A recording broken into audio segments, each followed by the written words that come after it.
do you keep up with music at all? Are you up on sort of how things have changed? Yeah, definitely, man. I definitely try to keep my ear to the hip hop street. You know what I'm saying? You know, we got the kiosk in here. It's the thing that they got. We got a kiosk. So we got tablets in here, right? I know you know that, right? I do know that now. I mean, I get texts from people. I get just about everything. Instagram, all that. Yeah. Word. So definitely. So we got this. They got this thing in here called the kiosk. And then we go on there and we could.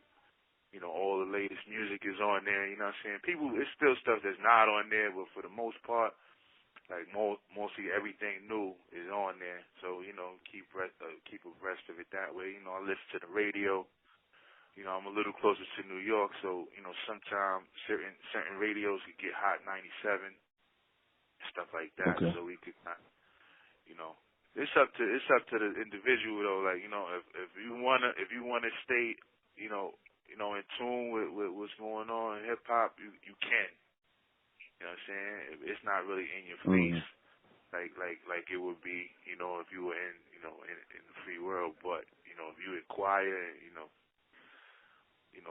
look for certain things, you definitely could stay abreast. So I'll definitely be I'll actually try to stay up to what's going on as far as the sound, what's what, who's who, stuff like that.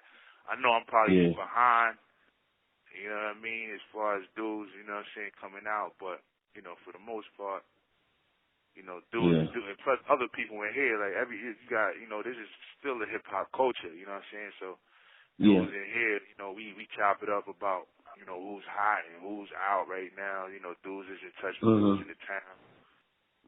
Do you still write rhymes? Yeah, man. Yeah, every now and then, man. When it come to me, man, I definitely put it together, man. Yeah, that's what's up. Yeah, man. It's always something in my head. You know what I mean? As far as that. Do you ever think you might do it again? Yeah, man. I would love to record again. You know what I'm saying? I always enjoyed the recording process, the whole thing of putting together a song. You know what I'm saying? And how the sound, and how to, just actually listening to the, finished product, and especially the whole finished project. Once everything is done. You know what I'm saying? Like I would like, I'm a fan of hip hop. You know what I mean? First, you know what I'm saying? So it's like, I really make stuff that I would want to listen to, you know what I'm saying? So when I enjoyed that aspect of it, of being able to listen to something that, that I felt like, was my ode to hip hop, you know what I'm saying? Yeah, you hit the nail on the head right there. I interviewed a rapper from Rochester named 38 Special, and he said just that. He said you should just record for yourself and your friends. Like, don't worry about everybody in the world, just your friends and yourself, because then there's a bunch of people just like you all over the place. So, yeah, I definitely think you could touch the town if you take that mentality. Wow, I appreciate it, man. Yeah, that's a fact, for man. sure, for You know sure. what I mean? Child of the Ghetto, by the way. Say it again. I said somebody's gonna relate. You know what I mean, to it. You know how that is. You know what I mean? It's always somebody that could be like, yeah. You know what I mean? So he's right. He's definitely right. For sure. So Child of the Ghetto is definitely my favorite song of yours. I mean, you got hits, but that's my joint because it was so visual. You know what I mean? Like you could really feel that joint. Yeah, definitely. I mean, I play that joint like just like it was new. So it's like really, yeah, to this day, for real. Yeah, man. That was one of them joints, man. That it was kind of like, on the spur of the moment. It was kind of really like live, like, you know what I mean. Even though we recorded it, but it was kind of like, just a vibe. You know what I mean? Like I kind of recorded it on a whim. I actually recorded it in the camcorder, and then what I mean, and it just freestyling it off the top, and then I went back and looked at it, and I kind of just wrote everything that I was saying, you know what I'm saying? And then, you know, that's why it kind of sounds like that. It sounds like, I don't know if you could tell, but it sounds like kind of like, you know, like everywhere. It's all over the place, you know what I'm saying? So that was why, you know, it was kind of just more like a live song kind of. Yeah, supernatural with it. Yeah, thank you. Yeah. Where, you know, how did you hear about Black Rob's passing and, you know, his unfortunate death? And what was your reaction? I mean, that was, you know, obviously that was your man. You know, what was your, you know, thoughts on, you know, on it, and how did you, you know, I mean, kind of dumb question, but, you know, what were you thinking? I mean, you know, it was rough, man. It was like, you know, it was really hard, man. Like that was the closest I could say, you know, aside from like, you know, family, you know, he was like the closest brother that you know that I knew that passed away to me. Yeah. Closest to me, you know what I mean? So that was, it was hard, man. It was hard. It was like, you know, but at the same time I kind of felt like, you know, I really felt him like more so when he, like, I don't know, it's funny because like when I heard he died, it felt like he was like right there with me. Like, Right. It was like he was like, you know, I guess he was telling me like, yo, I'm gonna be here now, like for real, like, you know what I'm saying? So, yeah, you know, yeah, man, and you know, I mean, when I heard about it, you know, through the email and kiosks and stuff like that, my man, you know, they were keeping me abreast of what's going on with him, and you know, right. you know, yeah, I'm with Rob. You know, we at the hospital, and you know, he's not feeling that well, and you know, send your prayers, and you know, we was just back and forth with that, and then you know, I got the message, man, that he was that he passed, man. It was just like, wow, you know. Yeah, man, it was definitely sad.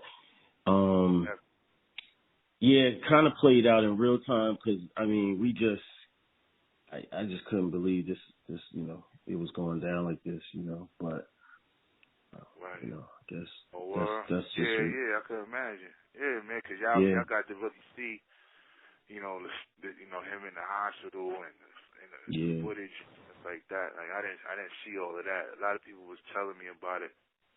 Like, yo, man, you know, he doing good, you know, stuff like that. And I was just, you know, I just had him in my prayers, stuff like that. Yeah, definitely. Have you, I don't know if this is a touchy subject or not, but have you, you know, have you heard from Diddy or like, you know, do you ever correspond with him at all? Not really, you know, man. Nah. Yeah. Okay. Nah, what you gonna say? Is that? I was gonna say. I mean, is that? Okay. So I'm not trying to be funny here, but you know, there's a lot of, you know, a lot of people talk about the Bad Boy roster and the fates, you know, that a lot of the artists have. You know what I'm saying? So I'm not trying to, you know, egg you on or anything like that, but I guess what I'm saying is, you know, you're still here. So I'm just curious if you know, if you guys might reconnect or something, so they, you know, make sure you're good when you get out. Basically, you know, they just named Diddy a billionaire. By the way, so Diddy, you know, they saying Diddy's the newest billionaire. So I'm just like, okay, so we should be taking care of some folks. You know what I'm saying? Is that anything that interests you, or you know? I mean, you know.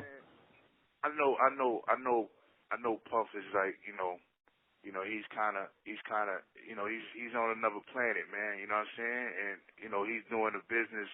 You know, at the end of the day, he's a businessman. You know what I'm saying? So, you know, me and him is all right. You know, personally. You know what I'm saying? Like I don't, you know, we don't. There's no issues between us. You know what I'm saying?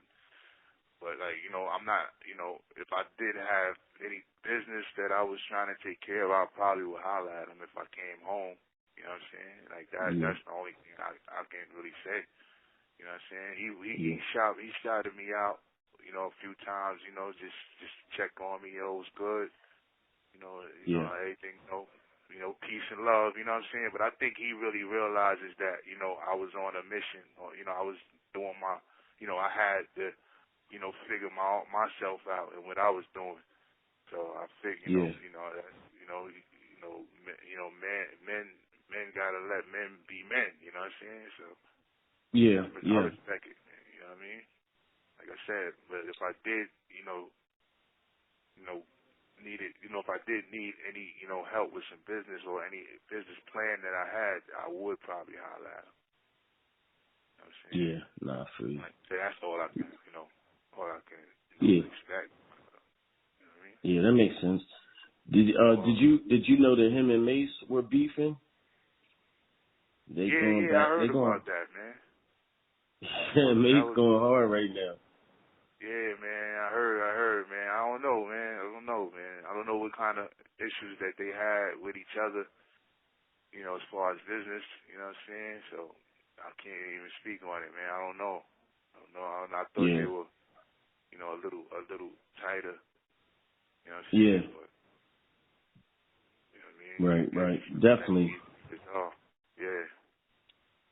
So let me ask you a music question from the 90s era. Like, I was a fan back then. That's before I got in the music industry, and I was grown, so I wasn't like just a kid or anything. How was the 90s for you? I mean, at that point, it was a lot of and it's not like derogatory, but the videos were shiny. Like, it was just glamorous, fun. Like, everything looked crazy. And you were in the midst of that, you had hit records, you were on hit records, and it just looked like tons of fun. You know what I mean? Like, just from my point of view. But how was it for you coming out in that era, man? It was a renaissance, really. It was like, even from the East Coast perspective, like West Coast kind of had taken over. And at that point, Big, had left us. So y'all really kind of put the city on the map. The Harlem Shake, you know what I mean? Like, a little bit of everything was going on. But from your point of view, how was that period? Well, it was wild, man. It was kind of like I don't know. It was a culture shock, first of all, to be able to go from feeling like you were powerless to being powerful. You know what I mean? So imagine, Yeah. you know what I'm saying, just coming from somewhere where you had a just you felt like you had a total perception about something, and then when that whole perception being smashed, you know what I'm saying? Like, you know what I mean?